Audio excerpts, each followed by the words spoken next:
good to go.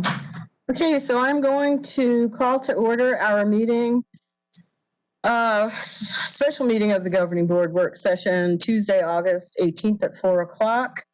Let it be noted that all board members are here, and if I could get adoption of the agenda, that would be awesome. I move we adopt the agenda. I second. All those in favor say aye. Aye. Aye. Okay, so is that 5? Okay, so basically what we're doing here today is we're going to talk about the back to school guidelines. Within that body of discussion that we're going to have, we will hear the health implications. We will hear those benchmarks, cautions, all of that.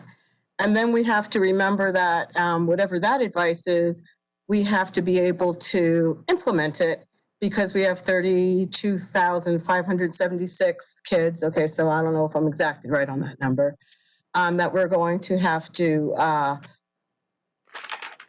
and make sure that all 4,503 of our employees know what they're doing. So we will get the overview on the health portion of it, and then we will talk about the logistics of actually getting things going. So Dr. Finch, did you want to start? And I did want to welcome all of our 92 special guests that are here, even though I don't think there's 92. So Dr. Finch, if you want to get going, that would be awesome. Oh, yes, I am. Okay. So, hold on. Okay, go ahead. All right. You get her? All right, thanks. Dr. Z is going to operate the PowerPoint for me. I see Dr. Sunnyshine's here. That's awesome. Thanks for spending time with us. I sent you a PowerPoint before, and just kind of to give you my thoughts, because obviously we want to start from something.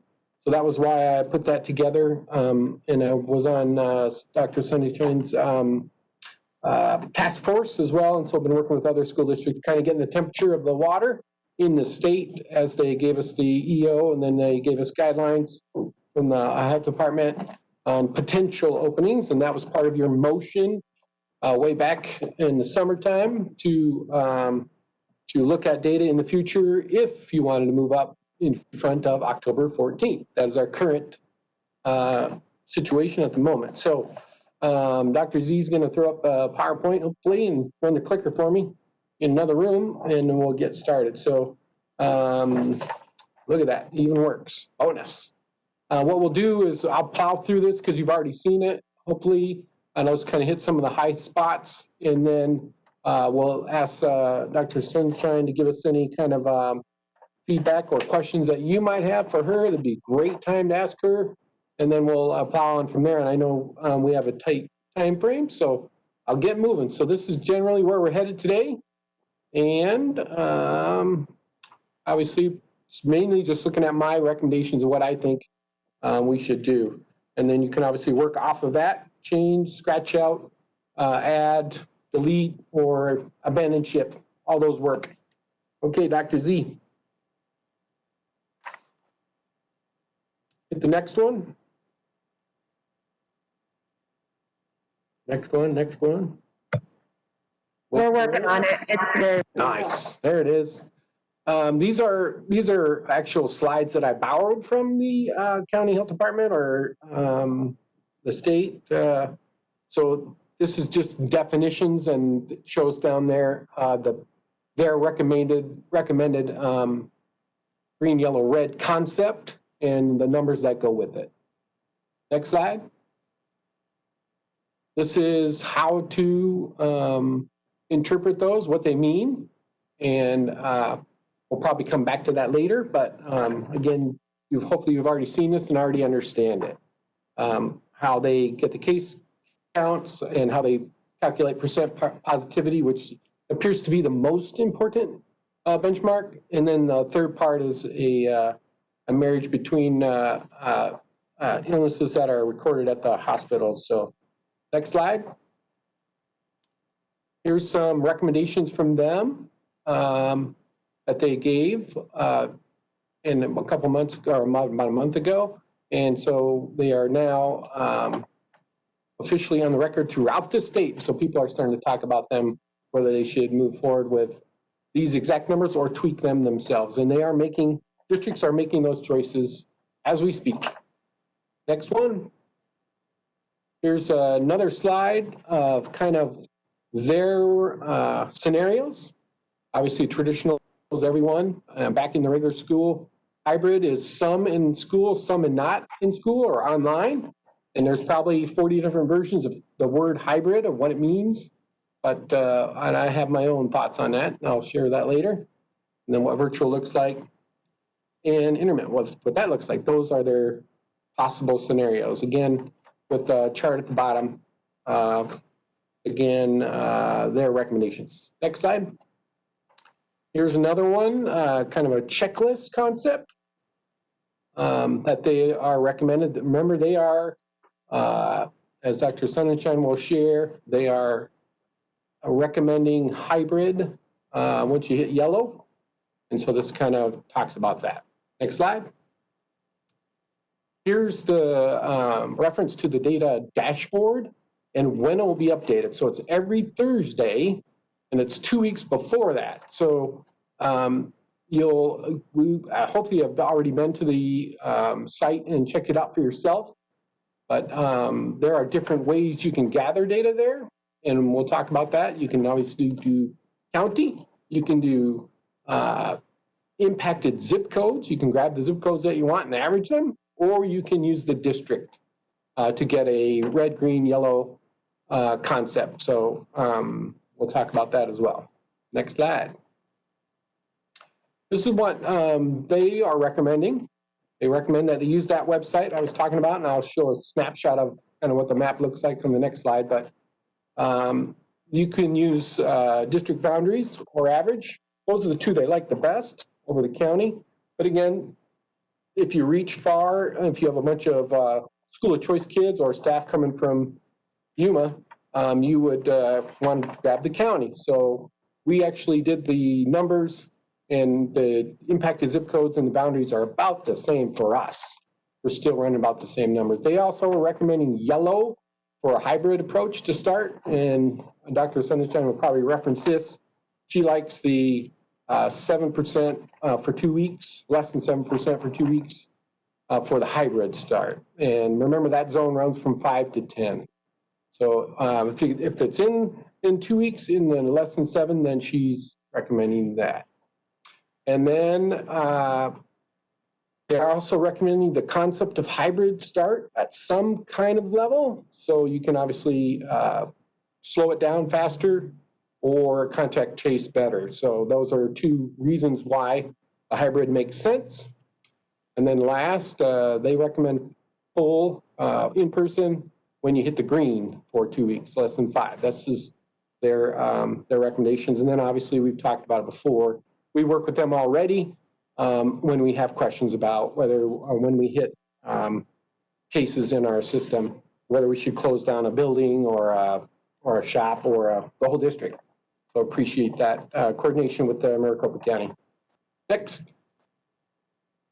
Here's a picture. Hopefully you've been to the site already, but where we're at the moment, and when I took this 2 days ago or yesterday, and so but that's what it looks like when you click on it, and it will show the district. And so that one there was by district data. Next. Here's what I'm recommending, 2 slides. I've split up in 2 sides because I want to be a little more specific. One was, again, use their recommendation of a 14-day concept, that average. So it has to run 2 weeks in that zone for 2 weeks, the yellow or the green. And second one, that I'm recommending that we use district data. We did the numbers, and they're about the same. So county, obviously I could be talking into county, but I think district or zip codes makes the most sense. I'm recommending district. Number 3, use the same data source every time so we don't switch back between district 1 week if it works good for us and then state the next or whatever. I think we should just say pick one number, use that one every time. Number 4, I think this is probably my most unique idea, and that is to have if we decide to roll before October 14th, I'm recommending that we be in the green for 3 consecutive weeks for the first 2 measures, the positivity rate and the 2-week case average, with that 3rd week being a setup week for classrooms for teachers. They would start actually in their rooms teaching if they are not already.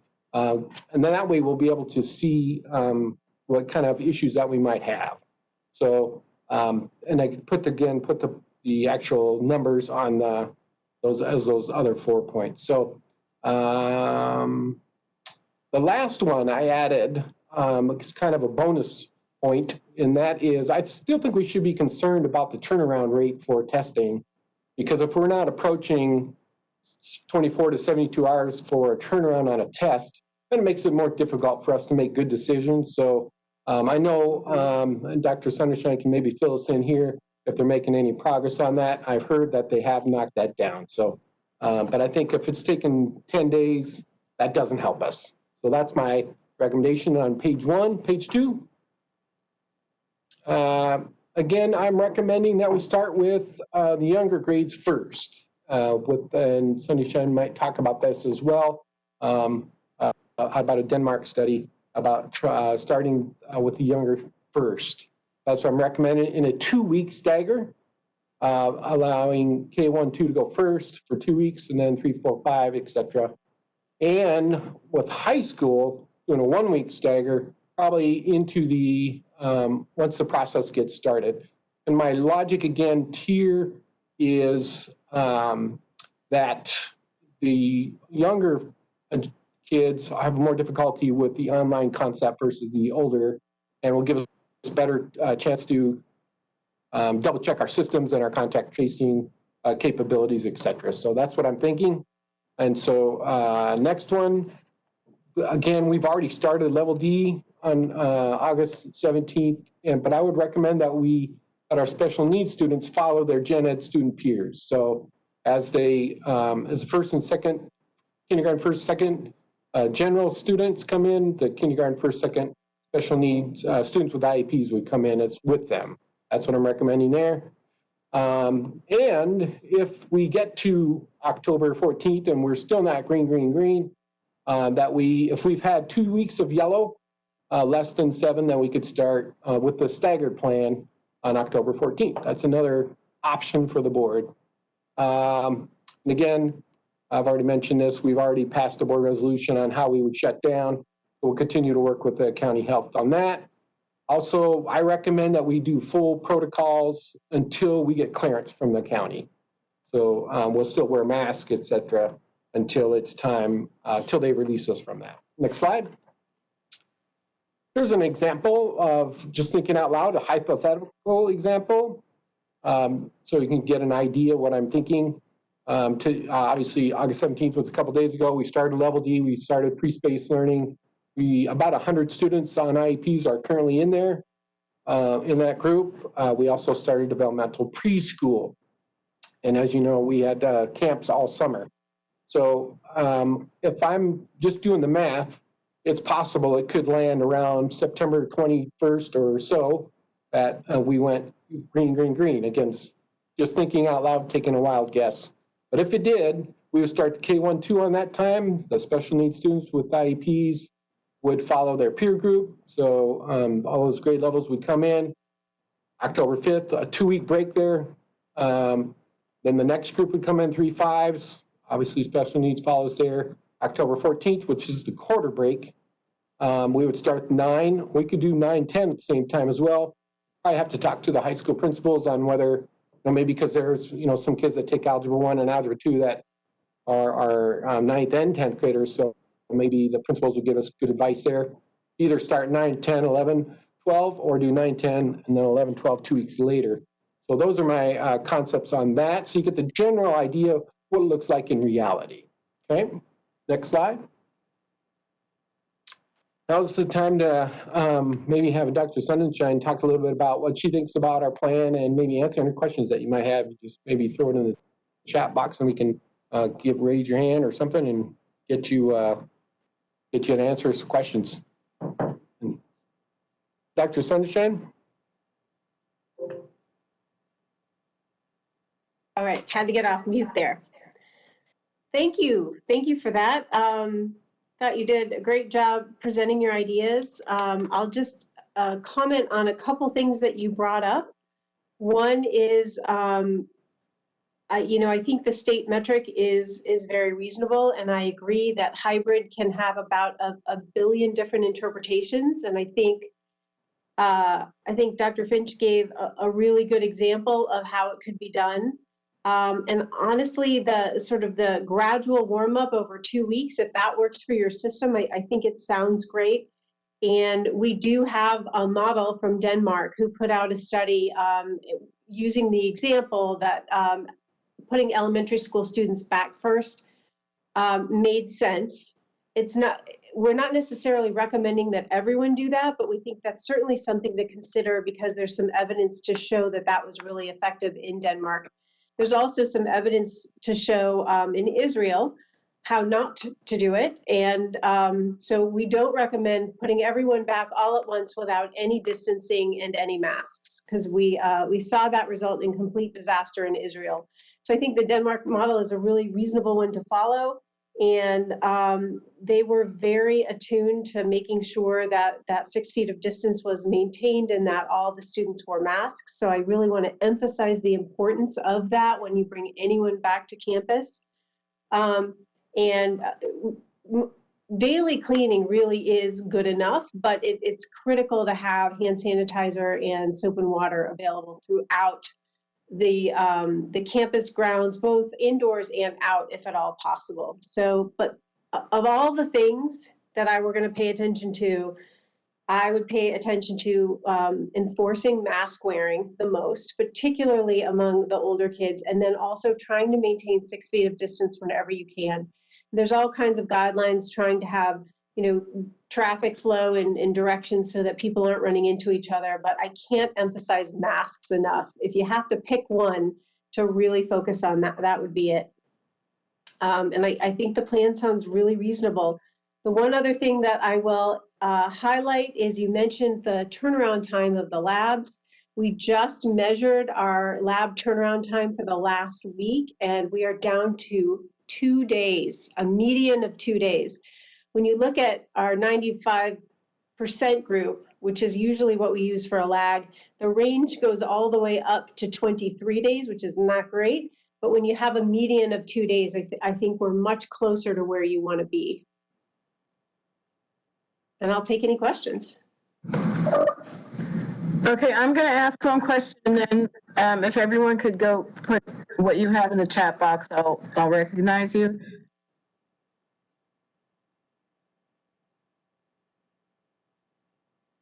Ooh, I lost you.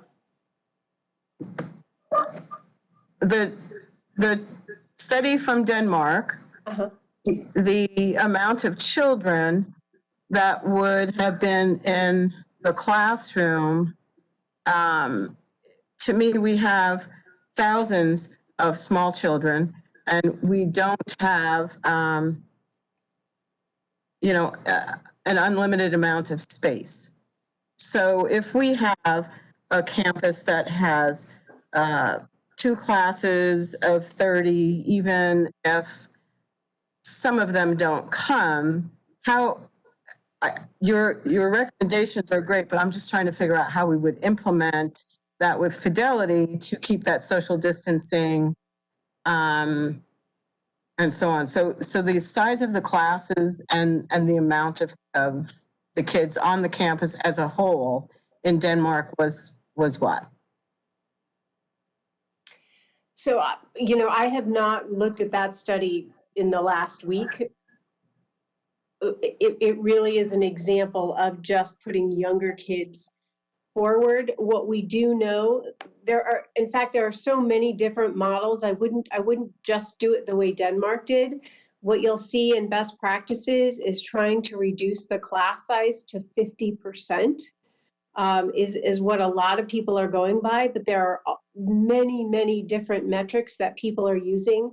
But the bottom line, in order to maintain that distance of 6 feet, most people recommend just simply reducing the class size. And the only way to be able to do that, not the only way, one of the ways to be able to do that is to have the students come in on like an A-B schedule. So coming in maybe 2 days a week and then distance learning 2 days a week. And that's where you get your hybrid model.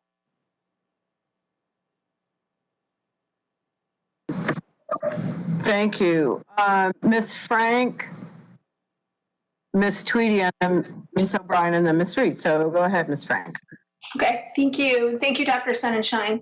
So yeah, I just looked up the Denmark study. Their average class size pre-COVID was 20 students. And from what I've read, they took those classes and divide them into 2 or 3 smaller groups. So you're looking at anywhere from 7 to 10, maybe 5 kids per group. Mm-hmm. So obviously that helps out with the spacing.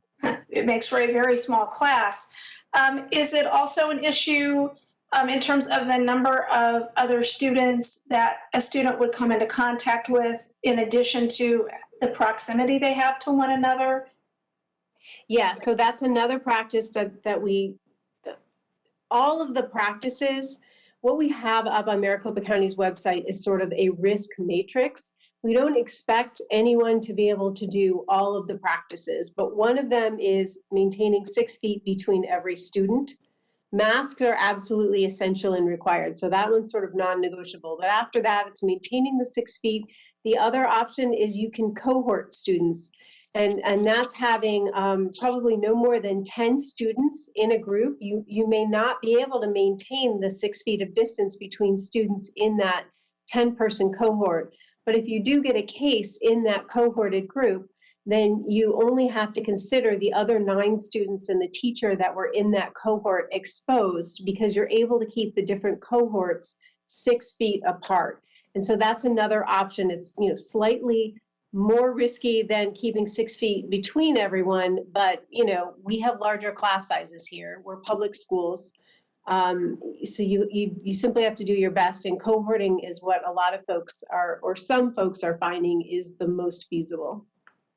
Okay, yeah, it does concern me when we talk about, well, we're going to follow the Denmark model, but we're only going to follow the parts that we can, because former science teacher here, if you just take part of something and you don't do all of it in its entirety, you can't expect to get the same result. So that is a concern. Now, I was wondering if you could explain a little bit about the data. I understand that Maricopa County is now lumping in probable cases with confirmed cases. And the reason I'm asking is I've gotten some questions from constituents, some constituents who feel like the data is completely inaccurate based on anecdotal evidence that someone went for a test and they never got the test, and then they got a positive result from a test they never took, and so on and so forth. So if you could explain a little bit for the community how you determine the validity of the data, what probable versus confirmed means, I think that would be very helpful. Sure. So Maricopa County only receives test results that are reported from a laboratory as positive. So I've seen those reports too, where people say they went to go get a test and they never actually had their blood drawn or never got a nasal swab, and then they got a call and said they were positive. We've seen them. We've done a lot of work to try to figure out where that came from, but it's actually impossible for us to have a test reported to us that was never done because of the mechanism.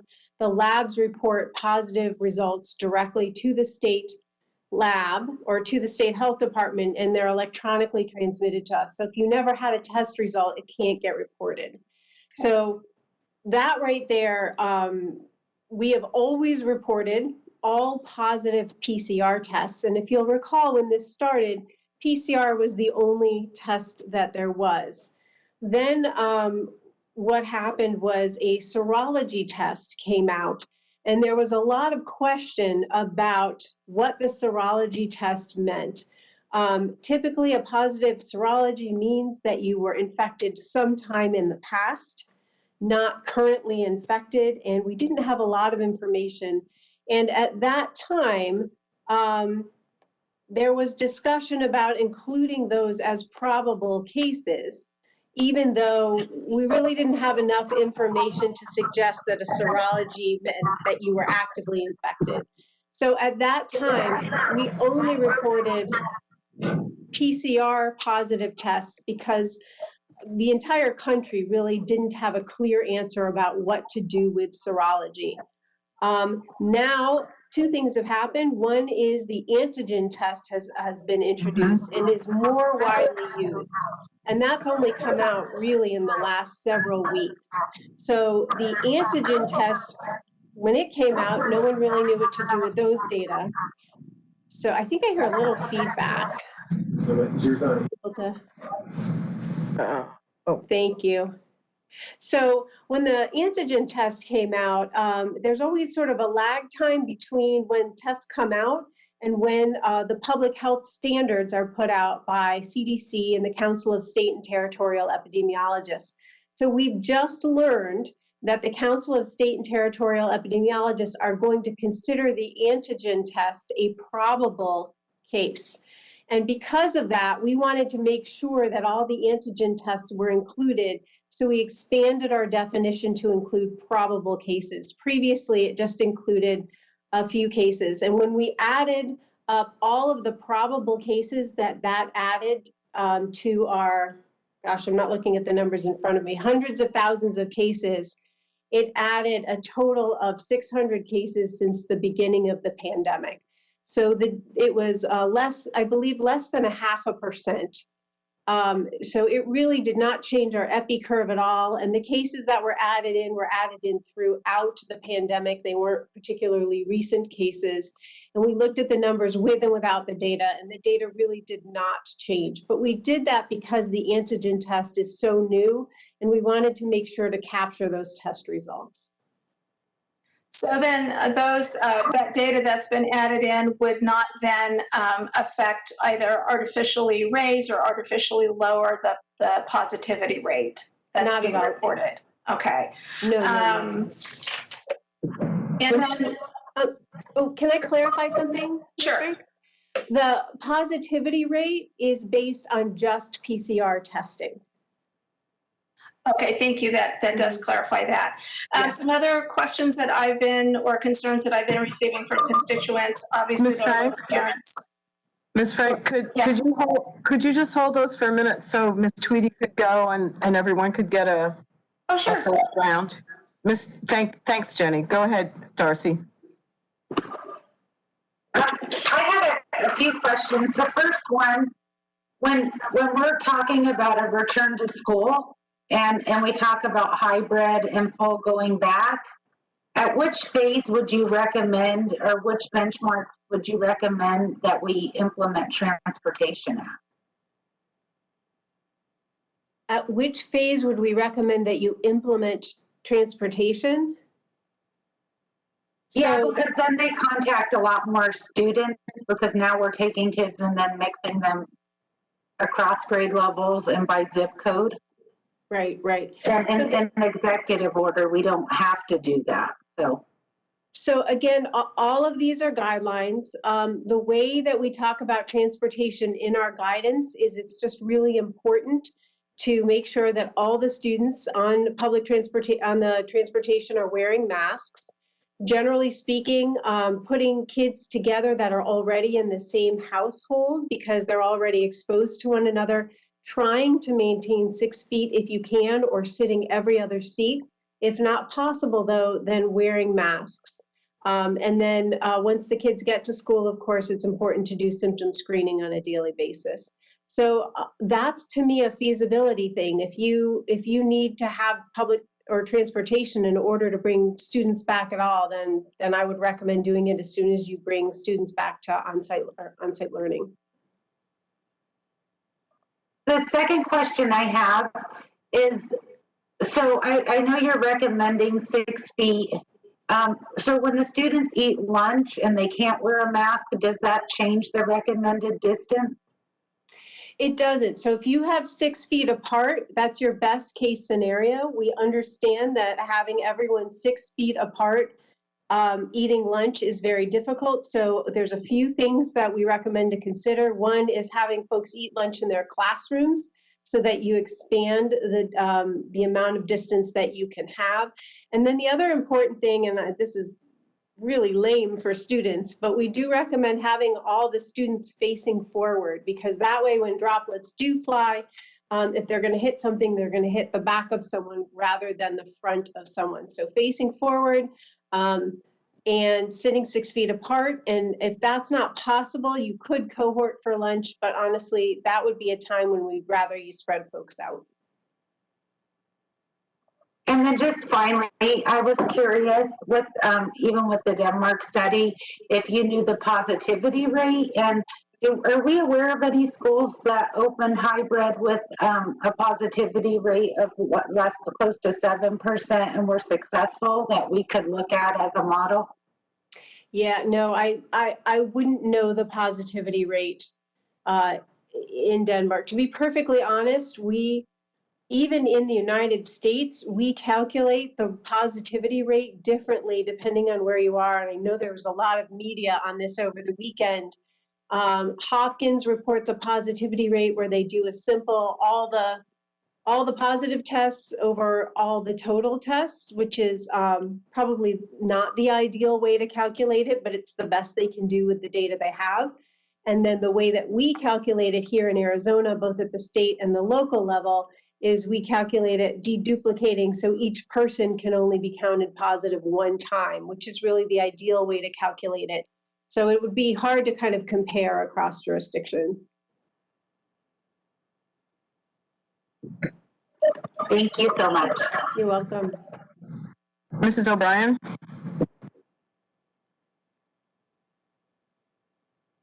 Ms. Reed, go, please. Oh, Sure. I can go. go. I know that some other jurisdictions have more of a matrix that's available for what would trigger a shutdown or classrooms being closed or things like that. And I know that in Maricopa County, we are doing it more on a case-by-case basis. Could you elaborate a little bit more about some of the things that you would be looking for and what some of those recommendations might look like? I've gotten a lot of questions about that, and I don't have specific answers because they haven't really been given to us yet. Yeah.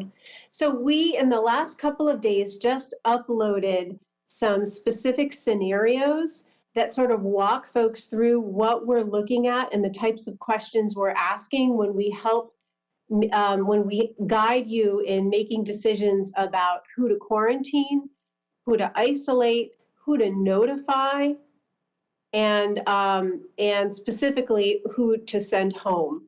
So we try to do that with some scenarios. When we do that, we use the most common situations, but it really does depend on the specific situation, and that's why we don't want to give you a hard threshold. I'll tell you, New York City has a very hard threshold that if there's a single case in a classroom, then the entire classroom is sent home. And that doesn't really make any sense from an epidemiologic standpoint. And I'll tell you, it was the elected officials that insisted that they go in that direction. It was not public health or epidemiology. So what we do and what every epidemiologist is trained to do during the contact investigation is find out whether the person who is infected, when exactly they were infectious, with whom they came into contact for longer. For us, it's at least 10 minutes within 6 feet. And anyone who's defined as a close contact is quarantined at home. And that to us is regardless of whether both parties are wearing a mask or not. But there are going to be other circumstances we take into account. If you've got a kindergarten classroom where the students are taking off their masks and throwing them at each other and not consistently wearing their masks, and you feel like there's a good chance that those students were kind of meandering around the classroom and not staying in cohorts, one case may warrant sending the entire classroom home. Whereas maybe you have an older class and they're following all the rules and they are in a very distinct cohort, you may say, okay, we're only going to send that cohort home. So we're going to ask all those questions. We're going to ask about, were they wearing a mask? Were they wearing it consistently? Do they listen to directions? Was the person coughing actively? Did they sneeze actively? Did they even have any symptoms at all? All of those things make a difference in how many people are going to be exposed. And I will comment, if you look on the CDC guidelines, you'll notice that they define a close contact as being within 6 feet of someone for 15 minutes or longer. We all were at 10 minutes in the beginning. CDC loosened their definition to 15 minutes, and we never did because we felt we wanted to keep the more stringent definition. Thank you for that. Mhm. And then I have one more question regarding nutrition and boosting the immune system. I know that on the county health department website, there's lesson plans and handouts for nutrition for parents. And just my thought would be, it might be very helpful for parents to have some sort of reference for things that help boost immunity. So like we know that for common cold, vitamin C and zinc work, and not just for COVID, but for different things like that. Because I know that as a district, we can't give out health advice. We can't say, you know, make sure you're taking your vitamins and things like that. But I would imagine more from a county health perspective that we might be able to share some of those resources if those resources were available. Is that something that has been discussed at within meetings or anything like that as far as resources? We do have a school health group that has a lot of nutritional information. Unfortunately, it just hasn't been long enough that there's evidence to say that increasing your vitamin C intake or your zinc intake will actually enhance your immune system enough to ward off COVID-19 infection. And I know that that's something that a lot of people sort of naturally assume, but if it's not sort of strictly evidence-based, then we can't really put that in writing. But what we can say is that it's important to eat a balanced diet, and taking a multivitamin is a good way to make sure that kids are getting the right nutrition, getting plenty of sleep, all the things we know to be true that help the immune system respond. I can certainly work with our school health group to put some nutritional related things on the website. Thank you. And just to be clear, I'm not saying that I know that there aren't supplementations that have been proven effective for COVID-19.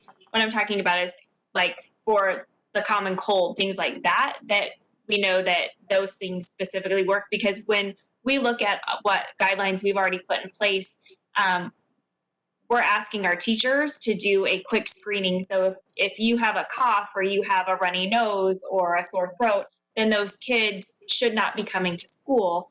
And some of those things would be attributed to the common cold. I want to be able to keep kids in school without them having symptoms that might be related to COVID. So just even those basic things like that is kind of what I'm referring to. Absolutely. I couldn't agree more. Ms. Reed, are you finished? Mrs. O'Brien? Thank you so much. One of the, I think, questions that is making some of our community members nervous is when someone tests positive for COVID, we are hearing that, you know, HIPAA prevents other parents from being notified. So the county, tell us what happens when you get a positive test result reported on somebody. Okay, so there's HIPAA, there's FERPA, and then there's public health confidentiality and legality, and they're all different. Right. So public health is considered HIPAA exempt. We don't actually follow HIPAA guidelines at all because we're not a healthcare delivery system.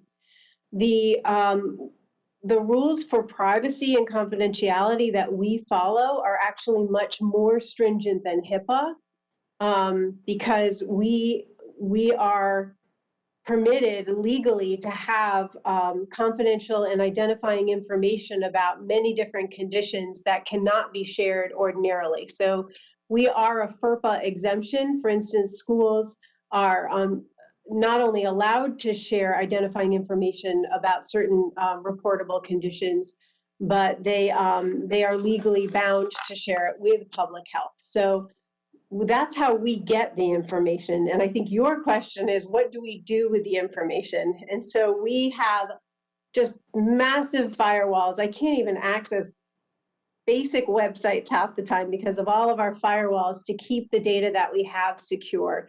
We're very, very careful with our data. We don't release it to anyone outside of public health. And even when we talk to the school, we will talk to the school nurse because oftentimes, and often the principal, they are the ones who can help us identify who is sitting nearby the student in the classroom or who was within 6 feet for 10 minutes. So we will share the information in order to do a contact investigation, and it's purely for public health purposes. And we will only share the very minimum amount of information that we have to in order to accomplish the public health investigation. And that's where it gets really tricky. I think a lot of parents feel like, well, if there's a student in my school that, my child's school that had COVID-19 and was diagnosed, I would want to know right away. And we feel strongly that anybody who was exposed to a known case be informed about the possibility of exposure. And we understand erring on the side of caution. So if there's even a chance that the child was exposed, we're going to recommend that the school disclose that there was an exposure in that classroom or in that grade. And that's one of the things we talk about a lot in the guidance documents that we just put online. Is we'll work with you, and based on all the circumstances regarding wearing a mask and how compliant they were and all those other pieces, we'll recommend, well, in this case, we think you should notify all the parents in the classroom that there was an exposure. Even though there were only 3 kids that were actually identified as close contacts, those 3 kids' parents should be called, and then the rest should receive a letter that they were notified. Now, whether we call or whether we send a letter, we never say who the person was that exposed them. In fact, when we do our contact investigations and someone tells us, oh, Johnny Smith was my contact, when we call Johnny, we don't say, John Brown told us your name. We always say, you've been identified as a contact of someone who had COVID-19. So we never share that information.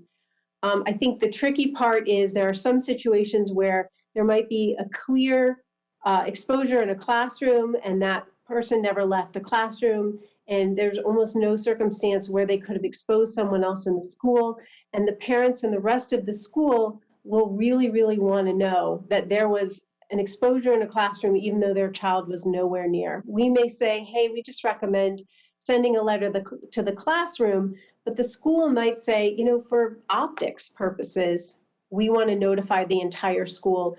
And we understand that in the end, that is your decision. Thank you. I think that was really a testing. At some, for our 0 to 20 age range, that's a really big number for reporting those positive COVID cases. And from what we've been hearing and reading, it looks like there's a difference in potential catching COVID and whether or not you're passing it for our 0 to 9 or 10 range. So I'm curious about the possibility of having those numbers broken up in that 0 to 20 age range from 0 to 10, 9 or 10, and then 10 to 20, given information we're hearing about data. Yeah. No, I think it's a great question. I've definitely seen the studies. If you look at the pediatric studies that have that have been published, they're actually based on, even though one of them from South Korea was a population-based study, and then there was another one recently, even in the population-based study, when they look at these huge numbers of cases, by the time you break down just the pediatrics with the kids, and then you break down the age group, those studies are based on 40 or 50 kids. So it is really, really hard to draw conclusions from these studies that are based on 40 or 50 kids. And I was starting to do it, and my pediatrics colleagues were like, stop doing what you're doing. We all want, for instance, the first study said that, and now I'm going to mix up the order of the two, but one of them said that younger children were far less likely to spread COVID-19 in a family setting. They were much less likely to be an index case, whereas the older children had an increased likelihood of being an index case and having household contacts. And then the second study came out and said the exact opposite, that the children from 0 to 9 actually had higher rates of viral shedding and that they were more infectious. So you've got two small studies that had completely conflicting evidence. So most of us in this field are really sort of withholding judgment about who is more likely to spread disease among pediatrics. The facts that we all agree on are that children tend to be less symptomatic than adults, that there's something about younger children that seem to make them different from older children in how infectious they are and how they spread it.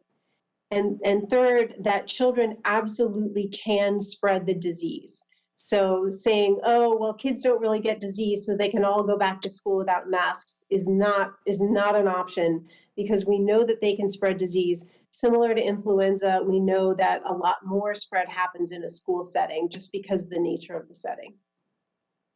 Does that answer your question? It does answer my question, and thank you so much, Doctor, for all your information. No problem.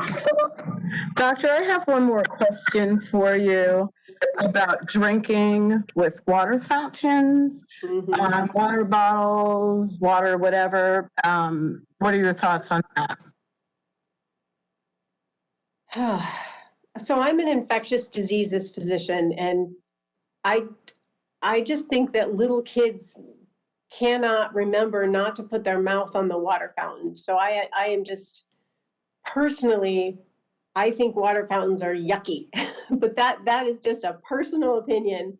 I also think that hydration is the most important thing when you live in Arizona. So I would prefer that you not turn off the water fountains for those poor kids that forget their water bottles. That being said, if you have disposable cups and they can get water from the sink, that would be better than using a water fountain. Another option is, after kids use a water fountain, if you can teach them to use a disinfectant wipe and wipe off the water fountain. I think there are all different ways that you could make it work, but I would say in elementary school settings, if you could avoid having little kids use the water fountain, it's probably ideal. Okay, thank you. Do you have anything else that you just want to kind of give us to think about? I guess what I want to say in reference to the comments in the beginning about the Denmark study, as a scientist myself, I completely understand. We all like to see just one variable, and if you're going to expect the same outcome, you have to match every single situation. But I'm a public health practitioner, and we can never do that in public health. We always sort of have to work with what we have. And that is why I'm going to ask you all to look at your specific situations in your school district and in your schools, and do the best you can with what you have and try to maximize safety and maximize education at the same time. I think we're never going to reach perfect, but I would encourage you all really to do the very best that you can and try to. I'm not encouraging you to bring kids back earlier than you're comfortable, but we do know that kids do learn best in the classroom. So as soon as you think it's safe, finding a way to do that is really our recommendation. And Ms. Frank has one more question for you. I had two things. You mentioned students facing forward. So if the droplets are flying forward, they're hitting the back of the head of the student in front of them. And I was a classroom teacher for 10 years. I don't mean, this isn't a sarcastic question at all. So if the students are all facing forward, where should the teacher be in that scenario? Oh my God.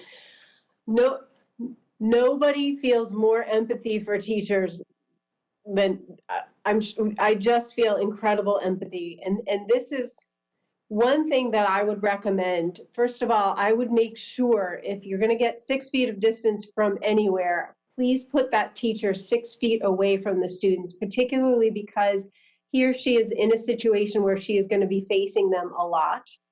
Secondly, you've heard about face shields, and we have pretty strong recommendations that align with CDC's that face shields do not substitute for a cloth face covering.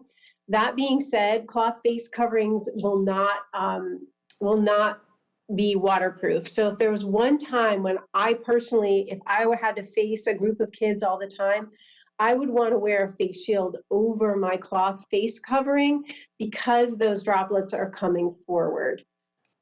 So that's where I sit with teachers. Okay. And Extra then protection. one last question. Obviously, we've gotten a lot of emails from parents expressing different views. And, you know, I see this as not a school board problem. You know, it's not the school board doing something to the parents. It's really a community problem. So as a community, how would you recommend, or what are the top 3 things you would ask us as a community to do? Because I'm getting a lot of angry emails from parents, and I feel like they have a role to play as well in how quickly their students are able to return to school. So if you could share your thoughts on that, or if I'm way off base, you know, feel free to tell me. But so yeah, that's my final question. Okay. I agree with you. It is 100% a community effort. If you've looked, I don't know if you've been able to look at Maricopa County's EPI curve, but really once the mask requirement went into place, it was almost 14 days to the minute that we started to see a flattening and then a decline in the curve. There is lots and lots of evidence on a population level, city level, state level, and country level that mask requirements really do work. So number 1 is making sure not only that everyone wears a mask, but that you do everything you can to enforce that the students continue to wear masks throughout the day and the staff also wear masks. That would be my number 1 recommendation, and that parents engage and really encourage their students to wear masks and teach them to have it on all the time. So along with that, the governor just put a website where if families can't afford masks, they can just click on the website and they can send masks for free. We also have thousands and thousands of masks. So if schools are having trouble and don't have any cloth face masks for students who forget them, which we would ask that you would have them for students who forget, we can also get you masks. So we are here for you when it comes to that. So that's really number 1. Number 2 is hard because everything else is so far behind masks. I would say after that, trying to maintain 6 feet of distance whenever possible. I think that's the really key thing. And then number 3 is making sure that you've got the hand sanitizer and soap and water in every classroom and that it's always available. And even if you're able to, when the kids come in, have you been to Trader Joe's where you walk in and they squirt your hands? Getting into some kind of a habit like that is going to reduce the amount of disease so much. Those are my 3. Thank you very much for that. I know I was in Sprouts about 2 weeks ago, and there was a woman walking around defiantly with her mask on her wrist.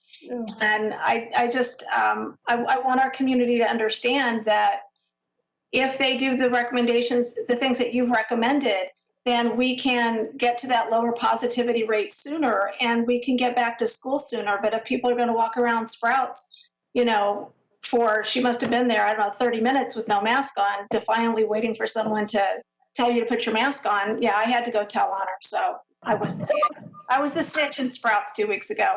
But yeah, I want our community to understand that there are things they can do to help us get to the point where we can reopen schools. Agreed. They can be proactive too. So thank you for that. And doctor, I do have one more clarifier. so we keep talking about the 6 feet. And Ms. Frank, when I think Dr. Sonnenschein was talking about the have them face forward, that was eating without the mask, even though I know that we'll have a monitor or somebody around there, because we'll have masked children in classrooms. The face shield to work for the teacher with the cloth mask underneath. But what is the difference between 3 feet and 6 feet? The importance of those 3 feet, just because that is a question that I have in probably, I don't know, maybe a few emails. Yeah, it sounds so arbitrary, doesn't it?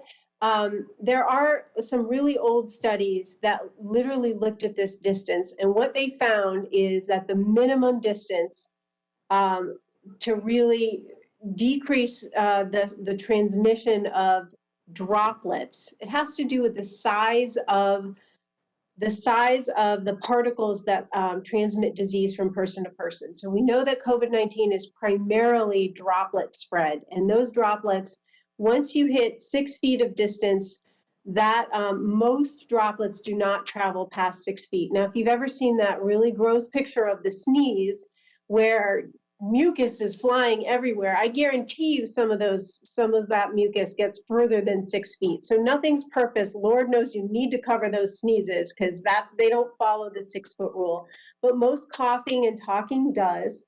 And they have shown there's actually evidence to say that the further you get from 6 feet, the more effective it is. But we can only do what we can do. And I know that, I think it was the American Academy of Pediatrics came out with the recommendation that you could use 3 feet.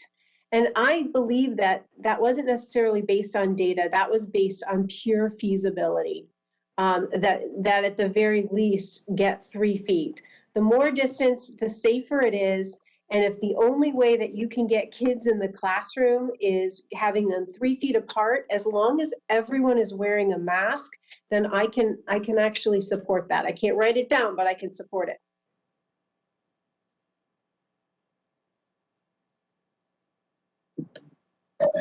All right, it seems that we have one more question. We're all about that one more last question. Okay. Ms. Tweedy? I just, as we open on a staggered schedule, or, if we open staggered, like right now we have learning centers and level D, what type of data should we be collecting and how should we analyze that to understand if we're ready to go to the next stage? Because I'm assuming the point of a staggered is to see how it's going. So what would be our benchmark to know that it's going well and we should have more grades, or it's not going well? We better look at what we're doing. I think I need to defer to Dr. Finch on that because the staggered plan, I believe, was his. So I'll go ahead and defer. Well, I just think from a health perspective, what would be, I actually would rather you answer because from a health perspective, you would expect somebody could have it, but what are we looking at? I think what Darcy's kind of getting at is what would make us more efficient as a system to know if we are controlling the environment or making good choices. I see what you're saying. Okay. And my thought process was more from the contact tracing and systemic overview, structural overview, to be able to slow any outbreak, for lack of a better word, to recognize quicker when something would be happening. For example, I know, I think in another state, they had all their kids come back on a Monday, and by Friday they were shut down. And so that was my theory behind staggered. So maybe that's the question for Dr. Sonnenschein. Does that theory make sense? And what data would you do, or what kind of collection would you recommend for us to see if we're making progress or not? Okay. The reason why staggered makes sense to me. Okay. The reason why staggered makes sense to me is because you are having a limited number of students come back at a time, which gives you an opportunity to tweak your system, right? It gives you an opportunity just like with anything, you always want to test a new system before you roll it out. And it gives you a smaller N to work with so that you can find out problems. Well, we're realizing that when the kids go to the bathroom, they're all taking off their masks and they're mixing. So maybe you need to have somebody stand by the bathroom and make sure that we don't have 10 kids in the bathroom. Whatever that looks like, I think it gives you a chance to test things out before you bring all the kids back. And that's the main reason, is because it's practical. How do you know if it's working? I'll tell you how you know. Unfortunately, students, particularly the younger ones, tend to be asymptomatic. So they tend, when they're infected, you often will not know it. But when you do get a student who's symptomatic and then they get tested and are positive, you'll see. We'll do the contact tracing, and then we'll have students out. And if there's an outbreak in the school, you'll know pretty quickly what's going on, and we'll be working very closely with you. So if you have exposures and outbreaks right away within that first week or two, you know that you got to tweak something and do something different. And that's what we've been doing with nursing homes since day one. Is as soon as we identify a case, we work with them to look at all their processes and their procedures to make sure that they don't have continued spread. Oh, I think you're on mute. Is there any particular, so, I mean, I'm trying to think. So like, let's just say we have learning centers. Mm-hmm. So if we had like one case or 10 cases, like, is there a certain amount of data where if you see that, you should just definitely maybe put the brakes on things for a little while? Because to me, like, our district level data, I just would want to know how we would analyze that. Is there a certain number of cases where you'd say yikes, or? So we're going to be looking at the number of cases in your classes, in your school. And then the other thing that we look at, and this is going to get so tricky during flu season, is we just look at your general absenteeism rate. Because a lot of times kids don't go to the doctor. You don't know whether it's flu or whether it's a cold or whether it's COVID. But if you get to a point where you've got 5 or 10 cases in the school and your absenteeism rate is 20%, we're going to take a look at things and try to figure out what's going on. And that might be a situation where we might say, hey, let's close the school. We'll work with you. We're never going to recommend it without working with you. I can't remember the last time we've closed a school due to infectious disease. It is always a back and forth. Typically the schools will close themselves, but we ask for it to be a discussion. And to set a hard cutoff now, I think would be doing everyone a disservice.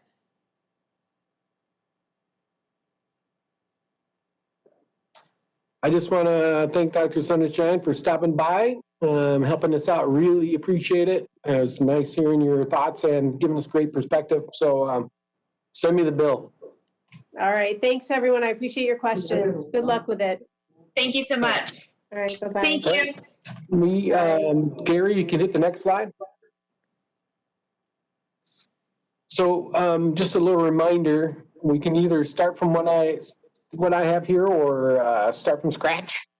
My recommendations were the green concept. And again, green is less than 5, yellow is less than 7. We can do the 2-week option, or we can do a 3-week option. I'm recommending 3, with that second or that 3rd week being a setup in the classroom for the all teachers. That's before October 14th. And if we never hit green before October 14th, then at October 14th, I'd recommend that if we've had 2 weeks of yellow or gold, or yellow, I guess, that we would start our staggered. And so, again, another concept I'm trying to put out there is that we use a phasing concept. I like the 2-week break because Dr. Sunshine kind of talked about it a little bit. It's easier to contact trace in a 2-week window than it is in a 1-week window. They stack up faster, especially if your testing's not turning over fast enough. And again, my logic again for the phasing of the younger children first is they are more need the in-person versus the high school student or the more secondary student who are in our system is very comfortable with technology. So that's the logic there. And something else you could do is change the yellow box from 5 to 10 to not less than 7, that average concept. That's what I've done. I've said, if we're going to use the yellow box, we're not using it unless it's less than 7. And so, or you could change the green to be less than 4 if you wanted. That's another one. I'm not recommending that. I'm recommending 5, less than 5. We could also change the metrics. If you don't like the county's metrics, we could use something different, or we could change to county level data versus zip code versus district. I'm recommending district, but I could be talking to other. Again, it's about 1/10 different when we did all the math. And then last, you could also say, nope, we're going to do an all start when we hit the numbers.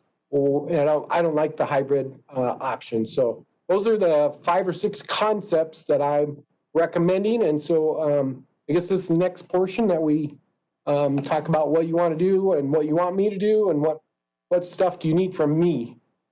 And Gary, you can hit the next slide. That's it. Oh.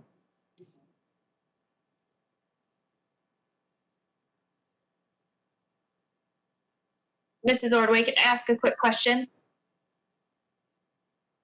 Does anybody want to ask questions now? Go first. Actually, I shouldn't have asked that question because I do have a question. If we were to go with a version of this plan, how truly ready are we to get the logistics figured out, such as do we have enough hand sanitizer, not ordered, but actually in our possession? Do we anticipate teachers coming? Do we anticipate the rest of the employees coming? Things such as, I know that the doctor said that there are masks available, and I'm going to guess that we've already ordered them. So do we have the masks? Are we using Community Ed's best practices that they've used for the summer camps with our now free distant or free learning spaces? I just want to make sure the logistics are understood, that they're complicated and they have to work like a fine-tooth comb or a well-oiled machine. And then in order for the plans to be implemented, we have to have the employees to do the implementation of it.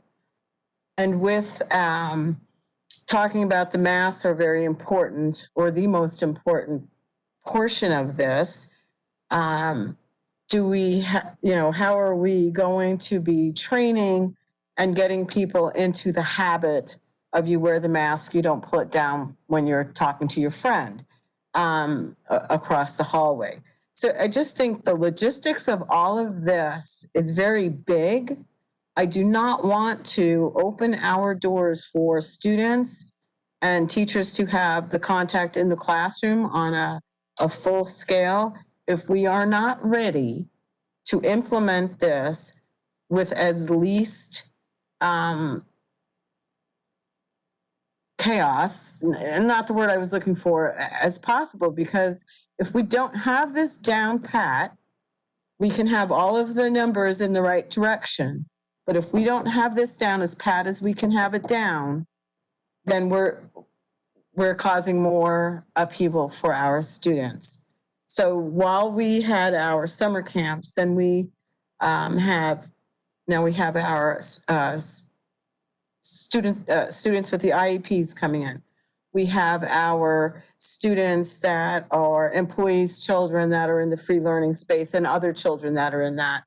I mean, we need to see how that works, in my opinion, before we decide that we're going to change a date that we have given people to be a safe date without opening, closing. And we also have those few school districts that are a lot smaller than us, but still open, to see how that works out. So those are my thoughts on this. Let's see. I have one. Oh, Darcy, looks like you're up. I have some thoughts and comments. I think one of the things that is offensive to educators as people criticize teachers, and you could hear even in today it said the 6 foot is the safe distance, and so but we recognize that may not be feasible. So a lot of schools are just failing to put in appropriate safety measures and then demanding their employees come back anyway. And I think that's the part that's offensive to educators, classified and certified, that they would be in a position where we're not implementing the appropriate safety protocol because it's difficult or feasible. So I would say however often the students come to school, or whether or not they take the bus, is however many people can fit on the bus 6 feet apart. We don't relax safety standards that the epidemiologist clearly told us were not based on research or convenience. And so I think that means we would definitely have to do a hybrid model, because I think just under no circumstances are the kids and the staff any closer than 6 feet together. I'm also concerned about continuity of instruction, because we're going to be heading into cold and flu season. And so now not only can employees no longer go to school with a cough or runny nose, but neither can our students. So I think whenever we do go back to in-person learning, and because they said we need to prepare for intermittent absences, and I know I might get some kickback from teachers on this, but I would never suggest something I wouldn't be willing to do. I think we need to have a mechanism so that the same teacher can maybe record her lessons or do it on Zoom when she's in person. So any students who have to stay home and be isolated can still access her lessons and not fall 10 days behind on their schoolwork. Or if the flip side is she has to self-quarantine and is willing to deliver a Zoom lessons every day, and we have a classified or a certified sub in the room, they can project her lessons. Otherwise, we're going to have zero continuity of instruction for the teachers or the students. I would also like us to talk to our attorney, because we can have all the guidelines in place, but if nobody follows them, or a minority doesn't follow them, they do no good. We've seen other states where people have already sent their students to school with positive COVID tests. And so we as teachers know that students do get sent to school ill, and that's true. And I know not all parents do it, but I've received emails from parents who have told me that their child does not need to wear a mask already or social distance. And I know that's not the majority, but I think we have to have these guidelines be enforceable. So I would like us to check with our attorney and see if we could adopt a policy that says refusal by a guardian or student to follow the COVID guidelines could result in either a temporary or permanent suspension of the in-person learning option, because they need to be followed serious. So those are my thoughts for right now. If Dr. Zerbach or Ms. Moffitt would like to answer that last question or address that last question about refusing to wear a mask, that would be awesome, because I think we already have something in place for the students, or in mind for the students and for the employees. Sure, President Ordway, Ms. Tweedy, yes, that is correct. We do already have something in place for that. So you will recall our regulation JICA-RB speaks to the right of the school district that it has the authority to implement a dress code, and included within that dress code is the mandate that students wear a face covering. We have in our current programs, this would not be Vista Peak nor developmental preschool, but the other programs that have been optional, and part of their process parents understand that a requirement is to wear a mask. Now let's contrast that to Ms. Tweedy, Vista Peak, and the developmental preschool. They do sign the parent and guardian acknowledgement and disclosure form, which all parents will need to sign if they will be coming back for the in-person school. And in that form, it does state that they understand that a face covering must be worn. We also can exclude, and we have already done that. Ms. Tweedy provided a notice to a family who has said they were not going to wear a mask and informed them that they would not be able to have their child for on-campus experience, and that the child would need to have the distance learning if that was going to be an option. Okay, and it would that, so does what we currently do clearly state if you refuse, because it isn't just the face mask. I mean, in other states, people have sent their kids to school with COVID. So if somebody's going to do something like that, we could suspend their in-person learning privileges.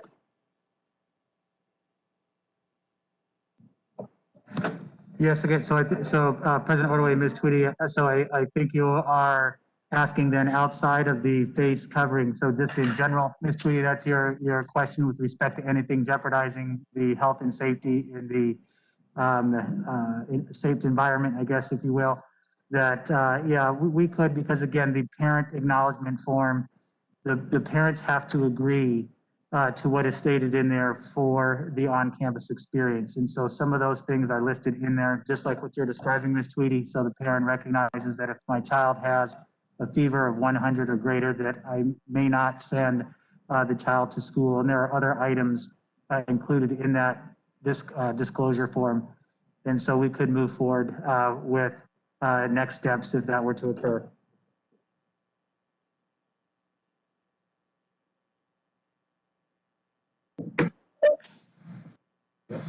Okay, I see, Ms. Frank, you have some comments, and really what I would be very much appreciative if this recommendation, this plan recommendation is something that I know we want to, well, I know I want to have more information on it and read it and digest it.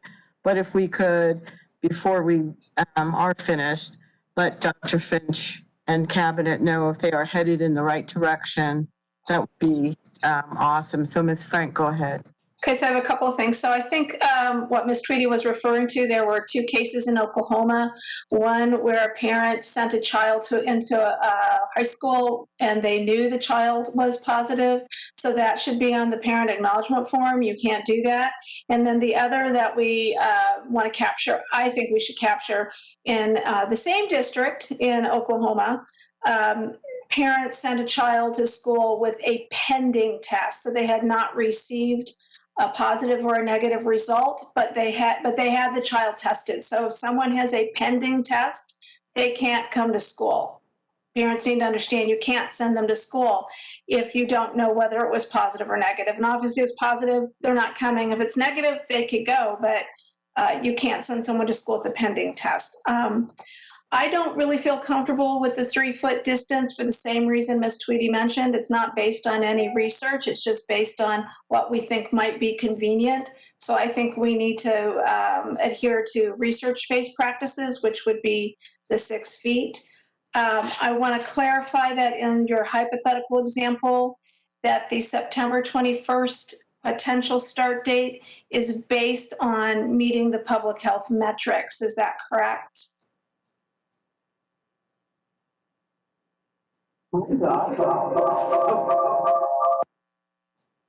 That was quite an echo. Echo, echo, echo. Yes, that is correct. My hypothetical example had 3 weeks of green, guessing at the current trajectory of the curve. And so totally a wild guess, but just using predicted curve rate.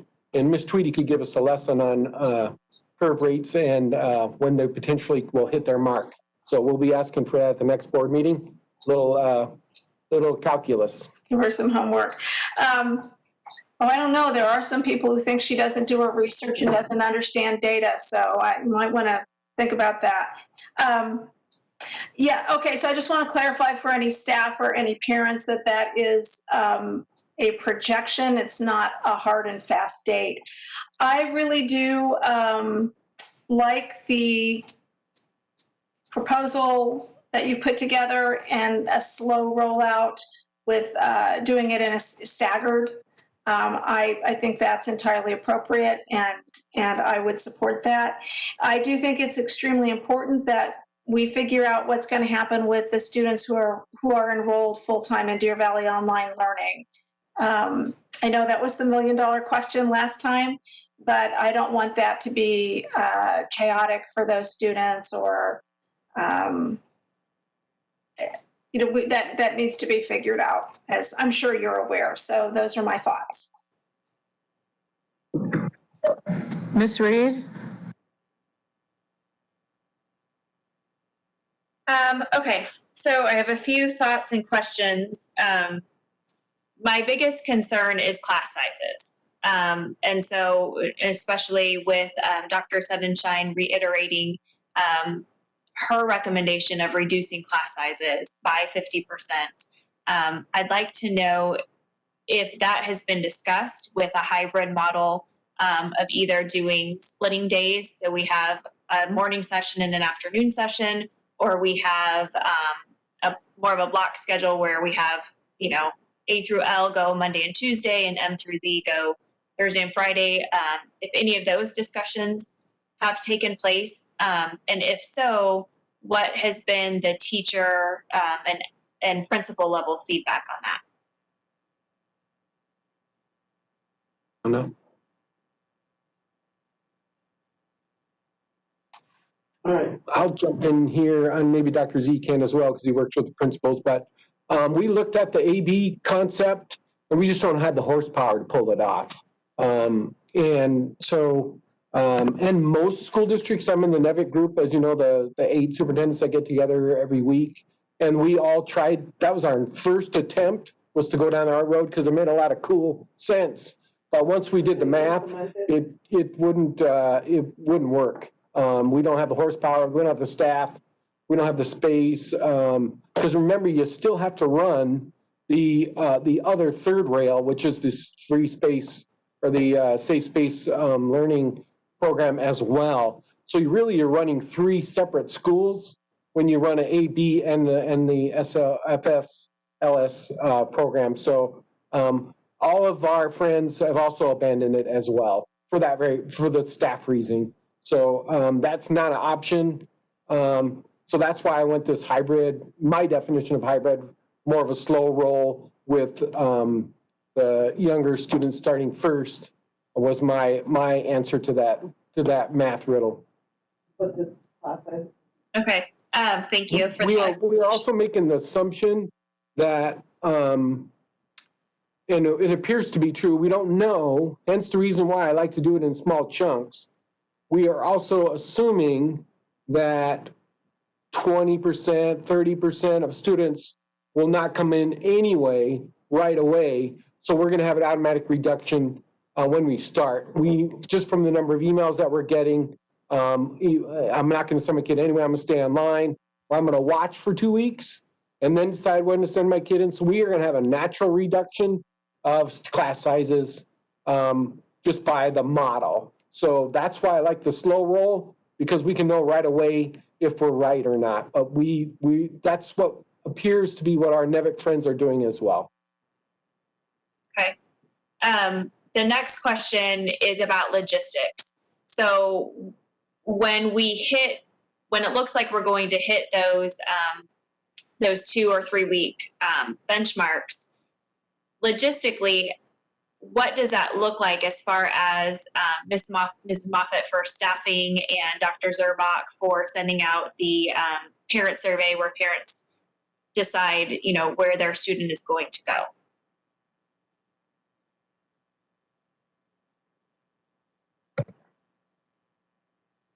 So President Ordway, Mrs. Reed, We are currently mapping that out right now based on the date that's indicated. So we'll be prepared for October 14th. And if the two greens came forward earlier than that, that's really the date that we are preparing for. Right now, we're in conversation about learning model, what it would look like at the high school level and at the elementary level, and the best platform to maintain, not only to support those that want to remain in the asynchronous style, but also to be able to support what you all discussed with Dr. Sonnenschein, and that's the possibility of needing to isolate certain students for a matter of 2 weeks. If someone came in close contact, there could be 7 students that we ask to go home and continue to learn with their class, but online, learn online. And so in order to have that agility, we also have to have Canvas ready to go, and a good thorough amount of thinking of what that's going to look like for the classroom teacher.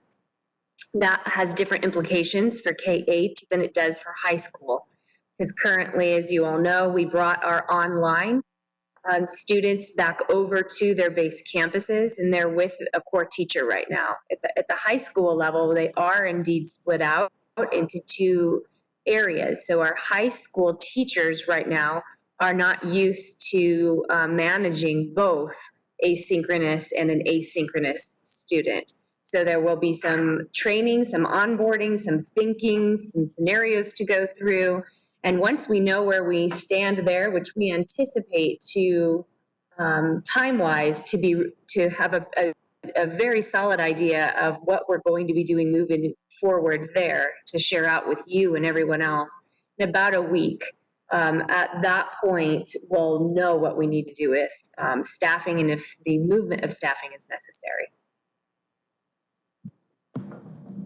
And President Ordway, Ms. Reed, as far as the student survey, of course, that is the, I'll call it the less complicated part of that question. The staffing piece is certainly the more complicated one. But Dr. Smith, as he has supported us in the past over the summer, that is something that we can deploy quickly to our families in order to identify which students have the intention of returning to the on-campus experience. Thank you. And then one more just quick thought. When Mrs. Ordway was talking about logistically making sure we have all of our supplies, one thing that was brought to my attention today by another parent in the district was thermometers. So in our parent notification, our COVID notification that we're asking parents to sign, we're also asking them to take temperatures of their children before they send them to school. And I realize that not all parents might have a thermometer. Is that something that we are able to help provide for parents using some of our care funds, or that we could partner with another nonprofit to be able to do? I would hate for someone to not take their child, to send their student to school sick simply because they didn't have a thermometer at home. Probably something that we could look at. I'm sure we could do that. Dr. Zerbeck, if you already have the answer to the thermometer question, go ahead. I'm sorry. Yeah, that, President Ordway, Ms. Reed, that is certainly something we can look at. There may be some support from the county with that as well, but we can perhaps have a better answer for you on that one next Tuesday. Thank you. Mrs. O'Brien? Thank you so much. I appreciate the thought and efforts put into a phased-in approach. I very much like what was presented in that, and starting with our K2 and working our ways up. I am concerned about the teacher safety as well, and would like to know if we have looked into having plexiglass between the teacher and the student at the front of the classroom and or around, I should say not and or, but and around their desks to have that kind of barrier like we're seeing at offices or banks or the grocery store. So if someone has checked into that, I'll stop and let you answer.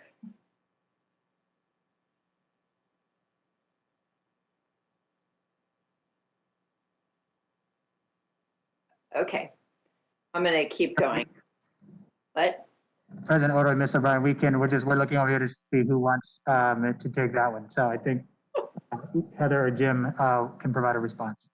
Thank you. Sorry. Mrs. O'Brien, President Ordway, and members of the board. We do have a lot of PPE in place already. We've got actually a very detailed account of what we have in place coming to you in this week's board update. It includes over 2,000 gallons of hand sanitizer that's already been distributed, over 305 hand sanitizer dispensers, over 3,000 bottles of sanitizing solution as well for hard surfaces. We do have transaction counters or transaction shields for our counters, our front desks, and many open spaces when you will be working one-on-one with the student. But one of the challenges we are facing is a shortage of the plexi material that we use to make those with. So right now we have put those in areas or in places where an individual will be sitting directly across from a student and potentially right around 6 feet or something like that, where a student may not have, a student or individual might not have the mask on as well, depending on the scenario.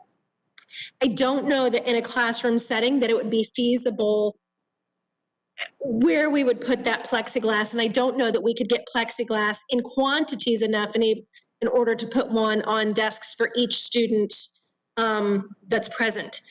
Based on the information that Dr. Sonnenschein just presented, though, I've already submitted a request for additional face shields for the teachers.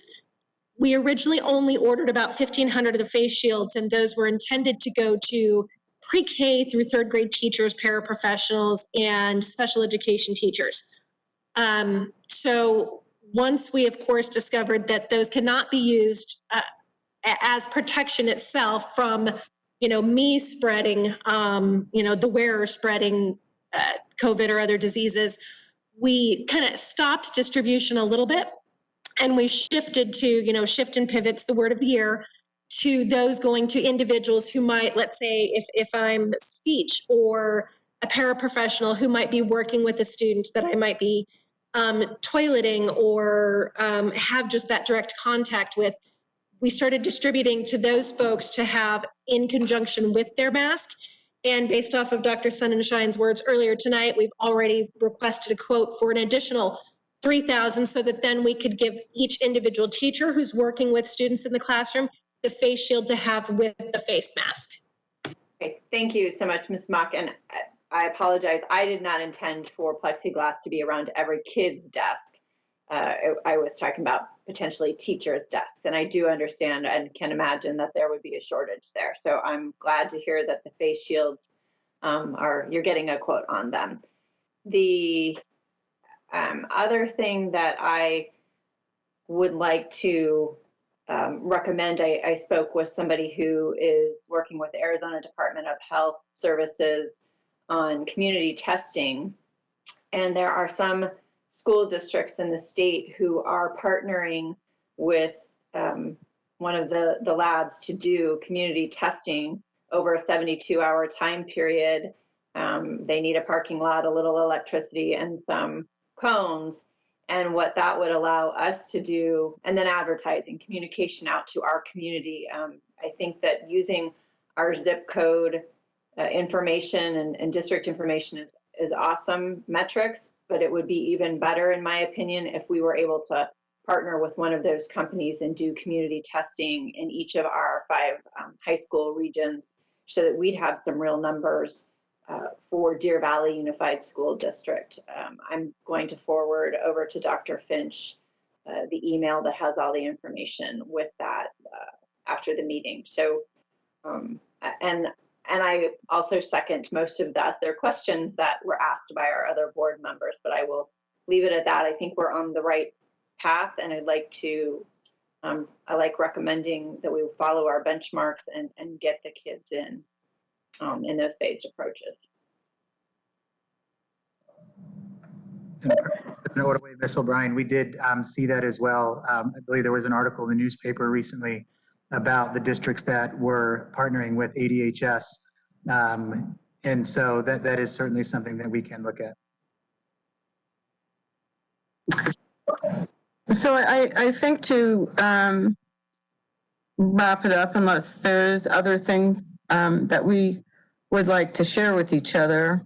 When we originally talked about having the in-person on October 14th to give our students, staff, and families some semblance of normalcy to know what you're doing until the first quarter, with the caveat that if there was an opportunity to open prior to that, we would diligently be looking and making sure that when we end our sentence of we're opening on day blank, it's in the best interest of our students and our staff. We are still holding to that. So I do appreciate Dr. Finch having Dr. Sonnenschein at this meeting. There was a lot of information to absorb, to process. If we as board members have any questions, we need clarification, I would urge you to go over this in your head on paper tonight and get as many questions that you have that you need answers to talk about this plan as early as possible so we can get the information back. Because when you ask a question, you get information back, you have another question.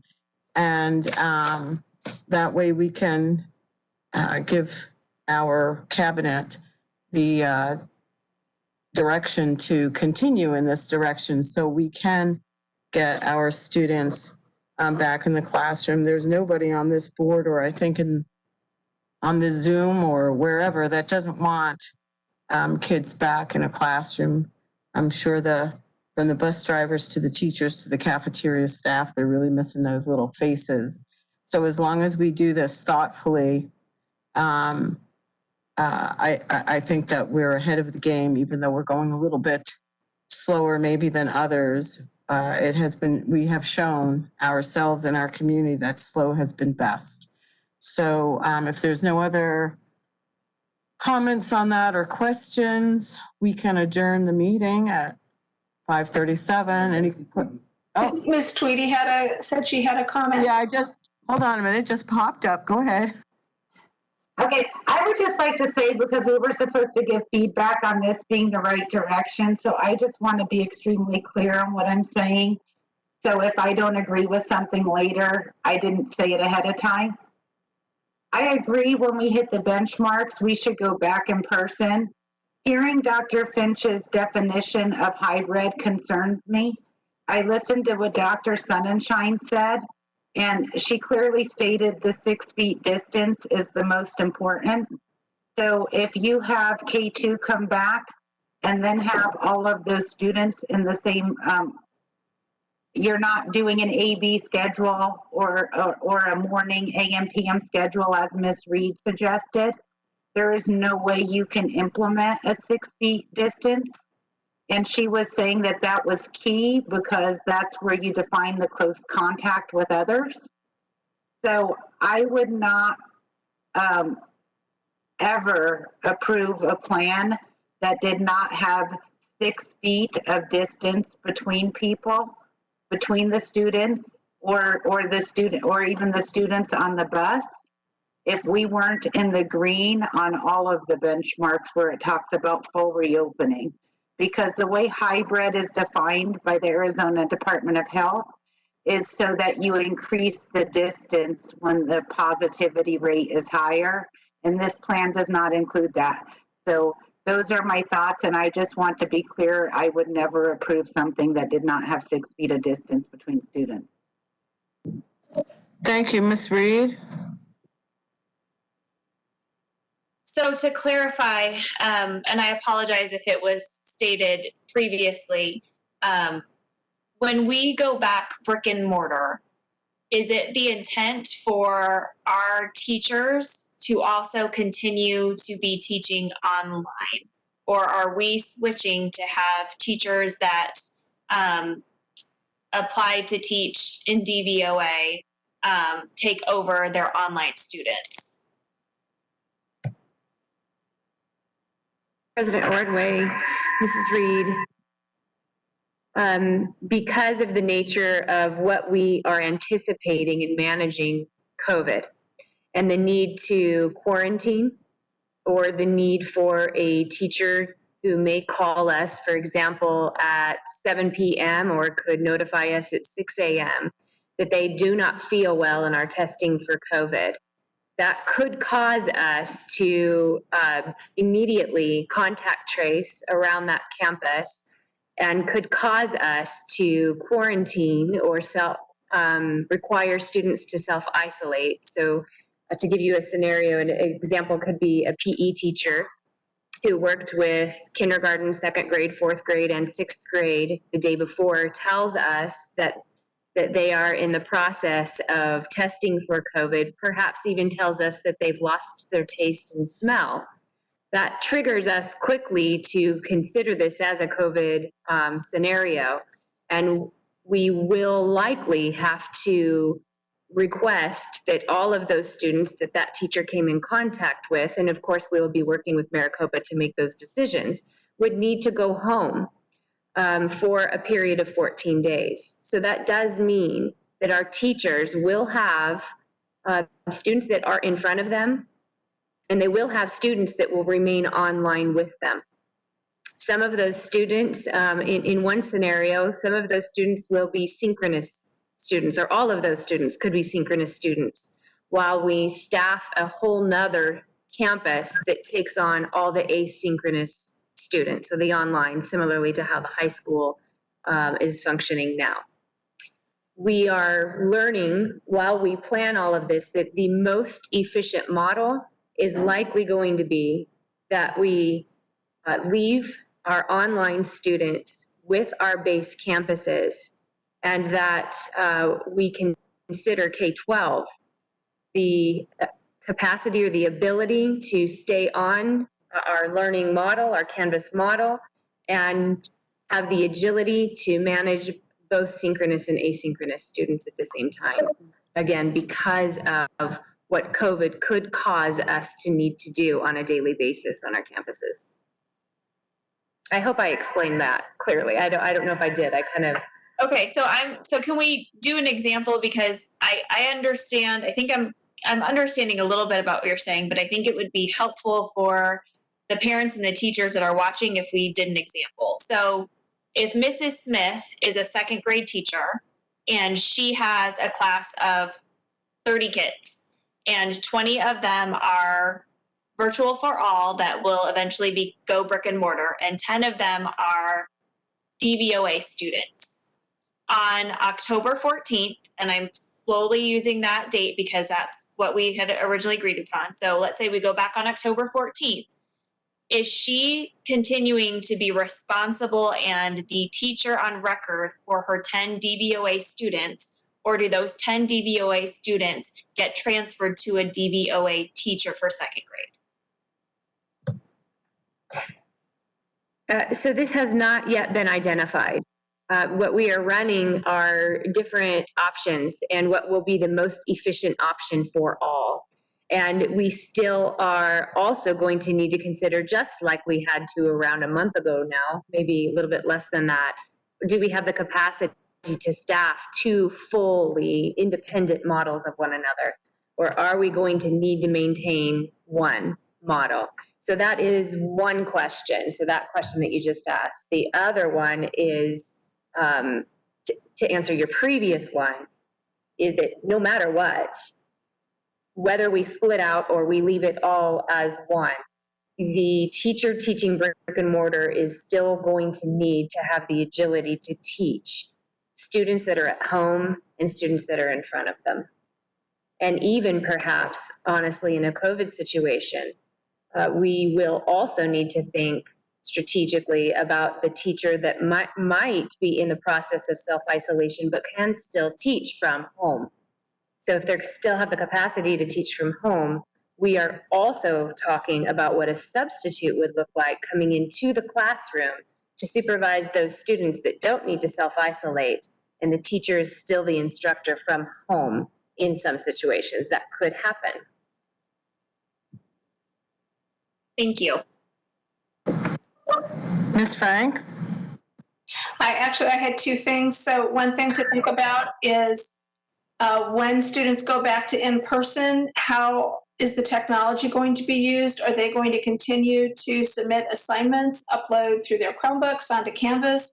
Because I know if I were in the classroom, I would not want to be taking home 25 or 30 papers that had been touched by 30 different individuals. So limiting the amount of paper that gets passed around the classroom, I think will be important.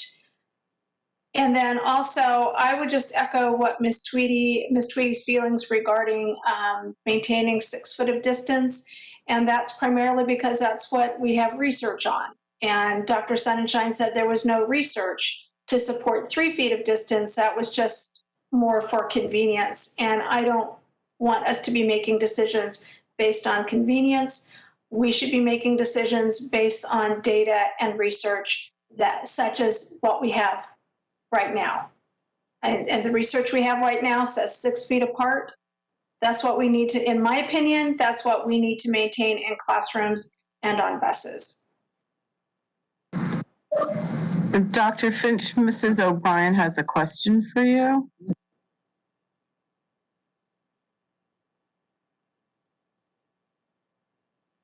I think I'd figure out how to unmute myself when it was my turn to talk. And maybe it's Dr. Zerbach, I apologize. When Mrs. Reed asked about us being on an A-B schedule or talking about, somehow splitting our kids, and you mentioned we don't have the capacity or the manpower to do that. And is that because of the additional free, safe learning space that we must also offer?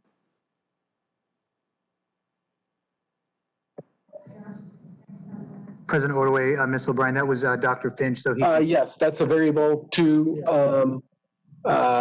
because we have to run that third rail. But also all your support staff, the double runs, the double meals, because you're running really 2 things at the same time. But I still think the biggest obstacle is the free space that we have to run that program at the same time. So, and I didn't find this out by myself. Again, all of the NEVIC brothers and sisters have partner schools that are similar our size ran the numbers and they couldn't figure it out either. Now, a small school district, I've talked to my friends in the cacti out in the woods, and they can do it because they have more space, smaller schools, et cetera, et cetera. So in a bigger system that we have yet to figure that one out, and I think it's a math problem that's undoable. So is there a scenario if we are not offering free, safe learning space? Is there a scenario for us to be in an A-B model at that point? You're on mute. Dr. Zerbach, if you would answer that. And some of these I think might have are questions that they're going to have to start problem solving for and then get back more complete answers. But go ahead, Dr. Z. President Ordway, Ms. O'Brien, so just so I'm clear, your question is if the free safe learning option was not in play, would it be more feasible to do an A-B hybrid? Is that the question, Ms. O'Brien? Correct.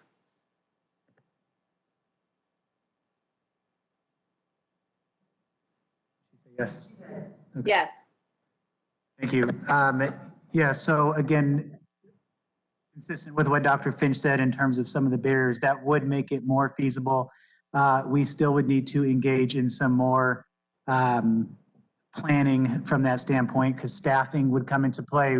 Again, we would be talking about kids would still need a learning option that were not selected for that particular day. And so that brings up some complexities with that, but we could look at that. But certainly the free space, the free on-site support right now represents a big hurdle for this. Okay, so I do want to reiterate that one of Dr. Sunshine commented about that masks were the most important thing. And I am very happy to see that we have that policy in place. And I support that masks must be mandatory for in-person learning while we are going through this.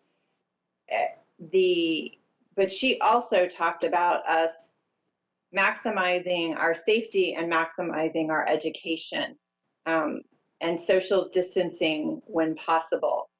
I have a concern about us not going back until we are able to have 6 feet between every child in our buildings when there are other factors that are other risk factors for our students.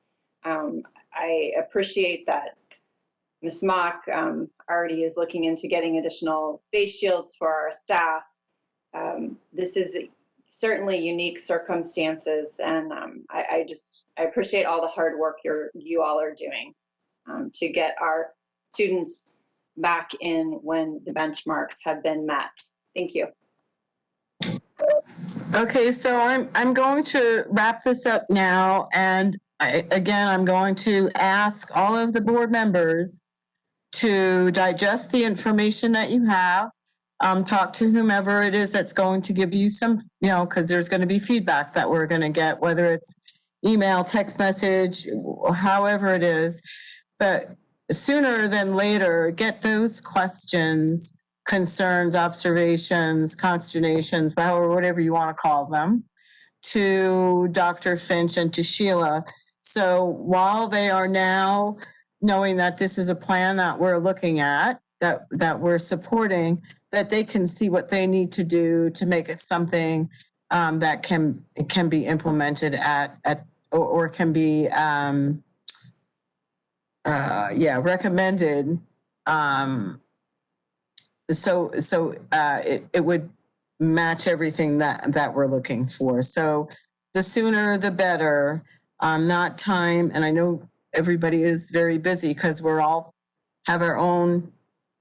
In addition to our school district, we have our own things that we're doing. But I'm going to ask at this moment that we really take this and get that information so we can get the information back, and the plan can be crafted in a way that will satisfy our students, our staff, and our community. So I am going to make a motion to end this meeting at 5:53 p.m. If I can get a second, that would be awesome. Second. All those in favor say aye. Aye. Aye. Aye. Any opposed? All right, thank you very much, and thank you everyone that I can't see, that can see me, I guess, I know. But thank you very much for all of what you, oh, there they all are. Thank you, and have a good night. All right, now we have to leave the meeting.